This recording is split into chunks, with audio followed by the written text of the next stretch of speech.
এটা ছিল ডুয়ার স্টোরির পরের দিনের সকালবেলার ভিডিও। সকালে আমরা 6:30 7টা নাগাদ বেরিয়ে পড়েছিলাম। আজকে ছিল আমাদের হাতি সাফারি। হাতি করে পুরো জঙ্গলটা আমরা ঘুরবো। তো চলে এসেছি, দেখো একটু ভয় ভয় লাগছিল, আবার ভালো লাগছিল, নতুন একটা এক্সপিরিয়েন্স, প্রথমবার এরকম হাতির পিঠে চড়ে জঙ্গলে ঘুরবো। তো দেখো হাতিতে ওঠার জন্য একটা নতুন সুন্দর ব্যবস্থা ছিল। এখানে হাতির পিঠ মানে হাতি যতটা হাইট ততটা করে একটা সিঁড়ি দিয়ে বেদি মতো করা ছিল, তারপরে পিঠে লোহার একটা খাঁচা মতো করা ছিল হাতির পিঠে। তো সেখানে আমরা বসেছিলাম 4 জন করে।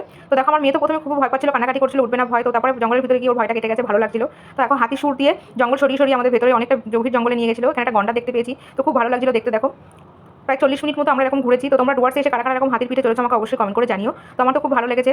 তো তারপরে দেখো হাতিটা যখন জলের মধ্যে দিয়ে যাচ্ছিল তখন কিন্তু খুব সুন্দর লাগছিল। দেখো তোমরা দেখলে বুঝতেই পারবে, জলের মধ্যে দিয়ে যখন যাচ্ছিল তখন একটা অন্যরকম লাগছিল। এখানে কিন্তু অনেক রকম মাছ ছিল, ছোটো ছোটো মাছটা তোটা বোঝা যাচ্ছে না, অনেকটা নিচে ছিল। তো তারপর আমরা চলে এসেছি যেখান থেকে আমরা হাতির পিঠে উঠেছিলাম, সেখানে চলে এসেছি। দেখো তারপর রুমে গিয়ে আমরা ব্রেকফাস্ট করে নিয়েছি। তারপরে দুপুরে লাঞ্চ করে বিকেলবেলা 4টে 4:30 নাগাদ তোরসা নদী দেখার জন্য বেরিয়ে পড়েছি টোটো করে। দেখো পাহাড় দেখতে দেখতে তোরসা নদীর উদ্দেশ্যে বেরিয়ে পড়েছি। তো এখানে ছিল প্রথমে একটা মন্দিরটা খুব সুন্দর ছিল। তারপরে দেখো পাশেই ছিল নদী।